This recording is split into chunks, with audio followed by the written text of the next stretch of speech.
All right. I've got a little lag in my slides. Here we go. Agenda for today's call is we're going to just spend a little bit of time getting a sense of what our schedule and the meetings look like. Take a look at the papers that NAC has shared with us and the things that they'd like us and clinics to reiterate with members of Congress. And then you guys are going to have a little bit of homework from your perspective to personalize these meetings for your member of Congress so that they can put a face and real experiences with each one of the clinics in their districts. We'll also have a few logistics to go over and then finish up with the Q&A. And we'll leave plenty of time for that in the event that there's a lot of questions.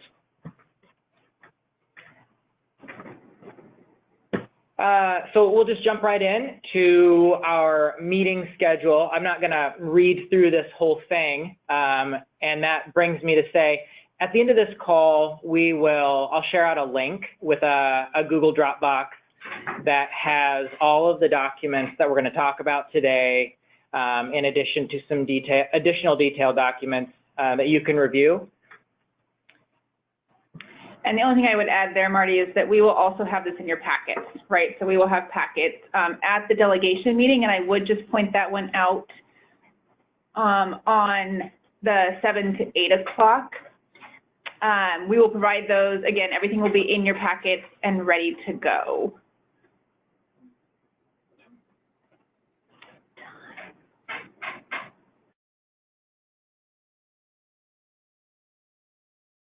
Yeah, you're good. All right. Thank you, Danielle. So I think as we all go into this, if you haven't been before, which I'll say, while this isn't my first trip to DC, it is my first time with OPCA and Hill Day on behalf of the organization and clinics, and I'm really excited to learn as we all go through it.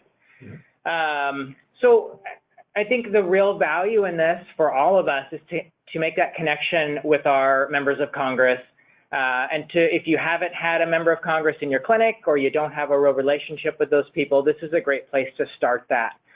One of the things I'll highlight that we're going to be working on throughout the next year is really starting to build some of those relationships and inviting members of Congress to really come and see what the clinics are doing on the ground in your districts. So I think this is a great opportunity for us to make that first connection if you haven't made it before. We're also going to do some targeted thank yous for the work that each individual member of Congress has done around health center funding. We'll talk about that in a little more detail. And I think that where each one of you, and it goes a little bit to the homework part I mentioned earlier, that third bullet is your opportunity to really share what impact you have, what is unique about what you do, and how it is relatable to how important the funding is that Congress authorizes. And then finally, this is, I can't speak from experience, but everyone around me that's done before has said it's a lot of fun, and I'm looking forward to it, and I hope we all keep that as the #1 focus, just to have a good time and not be too worried about logistics or all those other things. They'll come as we get into it. So in terms of the things that we're going to share in after this call, this paper on the left there will be one of those items. This comes from NAC, and it's their policy priorities align really well with OPCA's goals and also the goals of our health centers here in Oregon. I want to start this off by saying you don't have to memorize every one of these. These will be included in packets. In addition to, you're going to get these after this call. And then the other part of that is OPCA staff that's part of these meetings and or NAC staff will have these talking points memorized forwards and backwards. So you don't have to worry too much about committing them to memory. However, and we'll talk about this a little bit later, it's really important for you to spend a little bit of time going through these bullets and these documents and thinking about how they apply to your individual health center. So these are some of the things we're going to be chatting with members of Congress about. And again, as you look at these papers, and I think if I remember, there's about 7 NAC policy papers that you're going to see show up in your email, which they're I think really going to be illuminative if as you start to think about how to tell your health center story to members of Congress. In terms of the meetings, all of us are going to be meeting with our senators. Those are 30-minute meetings. And so that gives us a little bit more breathing room, but there'll be a lot more of us because it'll be all the health centers that are participating, and everybody's going to have the opportunity to share a little highlight about their individual clinic. And so that 30 minutes is going to go by pretty fast. In terms of the meetings with the House of Representatives, each one of those meetings will be 15 or 20 minutes. Each one has given us a sort of a different amount of time depending on who it is, but we'll plan for 15, and if we have a few extra minutes, that's super.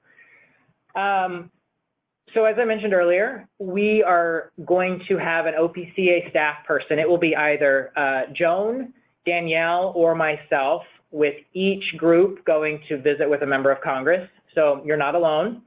And the format of that will simply be that OPCA staff person will start the conversation and then turn it over pretty quickly to the health centers in the room to introduce yourselves.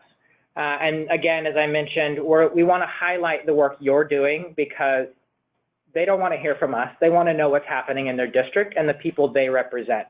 So that's starting again, highlighting that homework part that's coming a little bit later. We'll wrap it up, the staff person will wrap it up with a specific thank you for that member, and it really depends on what work they have done around health center funding or other things that impact our health centers. I think that as you start thinking about these meetings, and if there's more than one of you going from your clinic, chat with each other, maybe now or not now, but between now and your trip to DC or maybe on the plane, and think about how you want to play off of each other and introducing yourselves in your clinic and talking a little bit about those highlights. And then we will certainly want to, each one of these pieces is going to be brief because we want to leave time for that member of Congress to have a conversation with us, ask questions, or get more specifics about something that we've shared with them.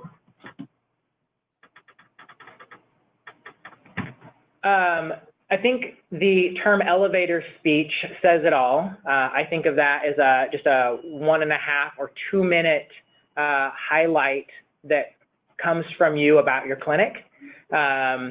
So your names, name of your clinic, and where it's located in the district, patient population demographics, number of patients, and then I think that third bullet at the bottom there, share a bright spot. This is the homework piece that is what is going to leave the lasting impression, and whether they visit you in district or whether they are voting on a piece of policy or budget item that impacts health centers, this is the thing that sticks with them when they think about how their vote or decision in Washington impacts their folks at home. So really start thinking about how you can tie your clinic's special, what's special about your clinic to this story. And I put some examples down there at the bottom from those NAC policy papers that you're going to get. Maybe it's around how you use 340B money in a very unique way to fund a community health worker, or perhaps it's an expansion that you're doing at a clinic, or it's a new healthcare delivery site focused on opioids, SUD, or behavioral health. Maybe it's telehealth. Think about this as where the rubber meets the road, where you are really having that impact with your patient population on a day-to-day basis. And again, remember, as you're crafting this and thinking about it, these are 2 minutes at tops. So it's quick and bullet pointed, but should hopefully be impactful and make that lasting impression. And just to really quickly add for Marty, so the piece we also asked you all, for those of you who came last year, around the patient population demographics, number of patients served. I think we also asked, and it's coming, I'm sure, in Marty's piece, around bringing a specific document from your clinic. So if there was something you wanted to share. New this year will actually be capital link documents that we just had created that actually are going to show by clinic some of those demographics, patients served, your economic impact. And I will make sure Marty has those actually for the Google Drive as well, so that all of you can see ahead of time what that one pager is going to look like. It will be in the folders. But it doesn't hurt to also be able to reiterate that, right? So as you think about that elevator speech, the bright spot, can you also build in, this impacts how many of your patients, or this has, X impact on those demographics. So again, the more we can pull that out, the more we can highlight that, the more that again makes the same kind of impact when we're having that conversation. But again, we'll make sure you have those documents ahead of time to look at as well, and they will be in the folders and then in the leave behinds that we leave with each of our lawmakers. Thank you, Danielle. Speaking of the things she just highlighted, just following up again on that elevator speech, remembering 1.5, 2 minutes, and do spend some time with your colleagues thinking about how you want to play off of each other for this. Some things to know and make sure you have some clear information on number of patients served. We're going to share out this PowerPoint as part of the number of documents you're going to get. Down there, the clinic locations that is highlighted, if you're curious about any particular clinic location, some of you have clinics in more than one member of Congress's district.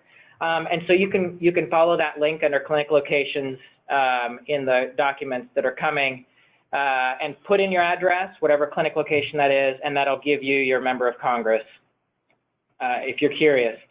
Again, patient demographics, Medicaid versus uninsured, and poverty level. And I think one of the key drivers to think about is it's not just the people we serve, but it's the community that we support. And so that's the economic driver aspect. Make sure you think about how many people are employed by your clinic and how that impacts your local economy.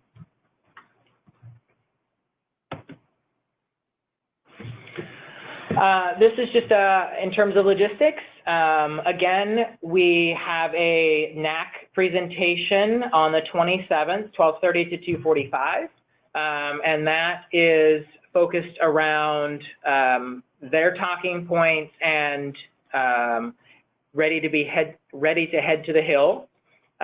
We have our own Oregon delegation meeting, 7 to 8 p.m. on the 27th as well.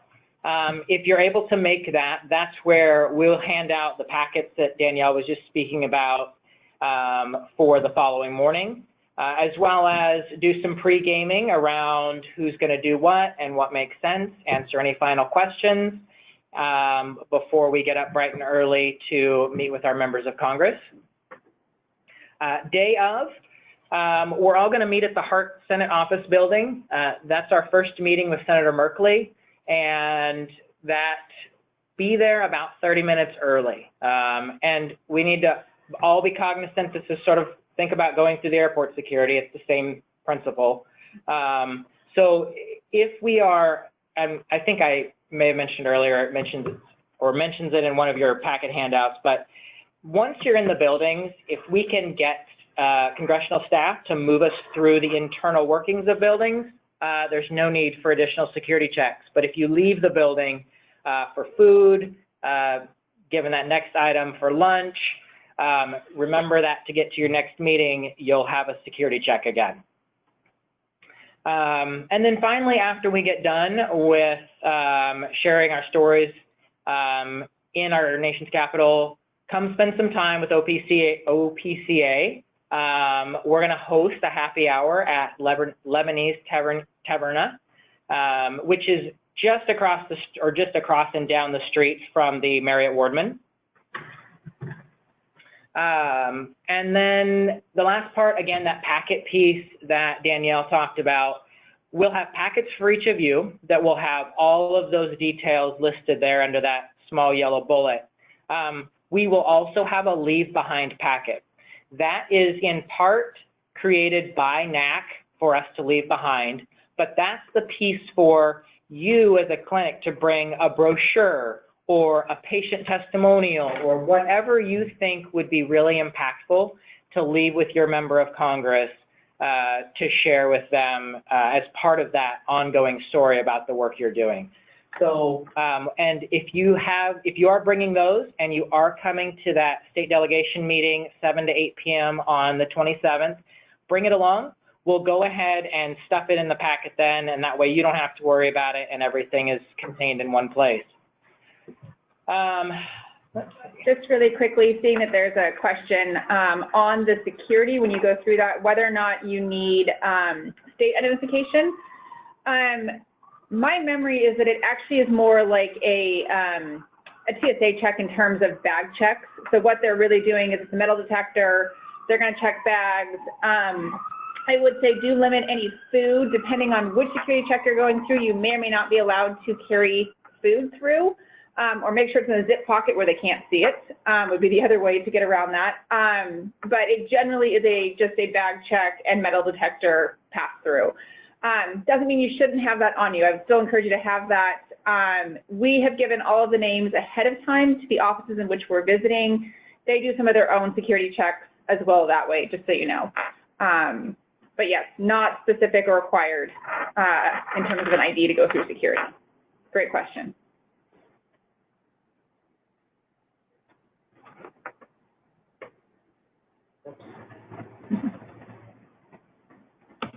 Okay. Again, for each of you, I talked about some homework. Prepare that elevator speech. Ideally, none of us are going to wing this, and we're going to have some great information to share with our members of Congress. The policy papers that we looked at earlier in the presentation, as I mentioned, you're all going to get. Become familiar with those. They have a ton of great information, as well as the capital link pieces that Danielle mentioned that we're going to be sharing out. Again, that's not just individual clinic or district data, it's also state and national data that is really valuable. Don't forget to bring something as a add-in to the NAC packet to leave behind for a member of Congress. And then if you have any changes, whether you bring someone else or you're not able to make it yourself, please make sure and let me know. In terms of a few housekeeping things, in addition to sending out all of the documents and this slideshow after this webinar, we'll be sending out calendar invites, not just to our state delegation meeting, but also to all of the individual meetings you will have scheduled with your member of Congress. You'll be receiving those. And I think that is all I have. I'm going to open it up for questions. Marty, this is Blaine from Neighborhood. Yeah. So when I saw the capital link for Neighborhood, it was provided to me by Joan, so I've looked at it. You're actually, when you say leave behind, you're also talking about something beyond that, like we've done in the past. Is that correct? Yeah, yes, absolutely. So, and we're going to take care of bringing those capital link documents to DC, so don't worry about printing or carrying them with you. Yeah, if you have something, you know, again, whether that's a patient testimonial or clinic brochure or something like you said you've done in the past, that's what you should bring to the delegation meeting. And again, if you're not able to attend that on Wednesday evening, no worries. We'll stuff it day of before the meeting and in that leave behind packet. Okay. Typically, our leave behind packets look a lot like what the capital link drafted. That's why I was kind of curious. Bring it anyway. It can't hurt to, the more the merrier, and there may be a piece that's that you cover that doesn't, or perhaps if you reviewed that capital link piece and it has everything you would have left, save yourself a few pieces of paper in your luggage. That's up to you. Okay, thank you. And to that end, Blaine, coming in the future, we didn't have time for P&I in terms of getting these printed in our turnaround on the documents.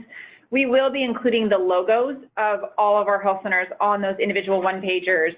So for like Day at the Capitol, which is another event, we will have that. But again, bear with us on the P&I ones. They're going to just be the straightforward Capitol link ones. But again, has that information, you're right, might already be included in some of your documents. But it doesn't hurt to have in your colors, your logo, again, to have that in a leave behind. Another question, so in terms of the quantity of leave behinds, that's a great question. It's 7. 7 is the right number, yes. I quickly had to think about how many members of Congress we have, and it's 7. So please bring 7 individual papers. Some of you may not be going to all of those meetings. There may be a few extras here or there, but in the event that you do have a meeting with every member, you'll need 7. Yeah, I guess your minimum to that end would be 3, given that, and to that point when Marty ran through the schedule, all of you will have 2 Senate meetings, right? So we'll meet with Senator Wyden and Merkley. In fact, both of those are back-to-back in the morning. And then you will all have different meetings throughout the rest of the afternoon with your individual representatives. To that end, depending on where your clinics are located, you could be meeting with 1, 2, or 3, or even all of them. We actually have, I think, 1 member who's in almost all of the districts. So yes, I would say to minimum 3, but probably plan to bring 5 to 7 just to make sure we do have enough for those folders. And those leave behinds, we will take those as your leads. Those are not expected for you guys to have to carry or for any one of you to be responsible for. Your leads of the meetings, your OPCA staff, will make sure we have those stuffed and ready to hand off on Thursday. I don't have any more questions in the chat box. Is there anything anyone on the phone would like to add?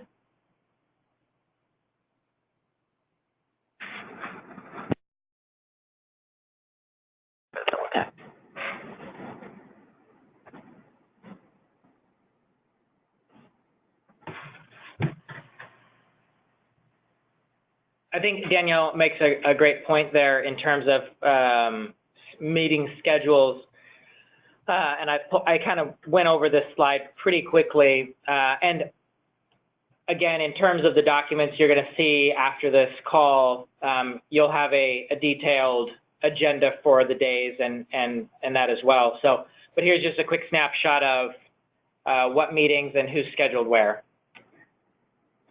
And in your folders as well will be an actual insert that contains just your meeting schedule as well, right? So I know this can be a little complicated to read through. Again, you'll have a full agenda, and then you will have an individualized per clinic schedule. There will also be maps in the folders again, so that it helps you actually get around. Because again, if you're wondering how the heck do I get around the hill, how do I make each visit? We actually have this year a really good schedule in terms of getting to each of the meetings. I think there's only 1 or 2 that actually overlap, but they are in different buildings. So just be mindful that there's actually 5 or 6 different buildings in which all of our representatives and senators are located. Depending on the walk, and it is a walk, so I guess I would also say wear shoes that are comfortable, right? So for women especially, low heels are probably the better option. There is a lot of walking, or you can take a taxi or Lyft even in between the buildings. And I know many of our members did that last year. For those of you who will have more of a break, so just depending again on where you end in the afternoon, so you could be done as soon as 1:15 and 1:30. It's a really good opportunity as well while you're up on the hill to go visit other areas, right? So you're actually really near the mall, you'll be by the Lincoln Memorial. Maybe we'll see some cherry blossoms, no guarantees, but the weather's actually looking pretty good. So certainly take advantage of that as well while you're up on the hill if that's available an option for you. In terms of food, again, you can go outside of the buildings, you can grab lunch, pending when your next meeting is, around the area, or all of the buildings have cafeterias and various places to eat inside them as well. The other piece I'd probably say, just to make sure you know, and I think it's on all of our materials, is you will have Marty's cell phone and my cell phone on those materials. Please use it, right? We are available by, you can call us, you can text us. If you can't find us, please make sure you've got those numbers handy. And then I think we will also be requesting after this all of your cell phone numbers as well, just again to make sure if there's a last minute change, because again, these meetings are subject to change. It's unlikely, but it happened. It actually happened last year with Wyden's meeting. We want to make sure we can notify you as soon as possible, and we will update those calendar invites as well to make sure you get that. But again, that just helps us all stay in touch for the delegation as a whole and to make sure everyone's on the same page. And speaking of calendar invites, thank you, Danielle. That's a good highlight. We're going to be sending those out later this afternoon. They're going to come to you in Eastern Standard Time. So just note that if you're an Outlook user, for example, it'll update once you get once you change time zones, but it might look a little funny with a 7 a.m. Senator Merkley meeting to start with. So with that, I don't have anything else. Danielle or Joan, anything to add? Anybody on the phone have anything to share? Well, we'll give you back about 28 minutes of your day, and thank all of you for taking some time to do this. We're really excited and looking forward to seeing you in DC. Please reach out to us here if you have any questions that pop up in your heads over the next couple days, and we'll see you next week.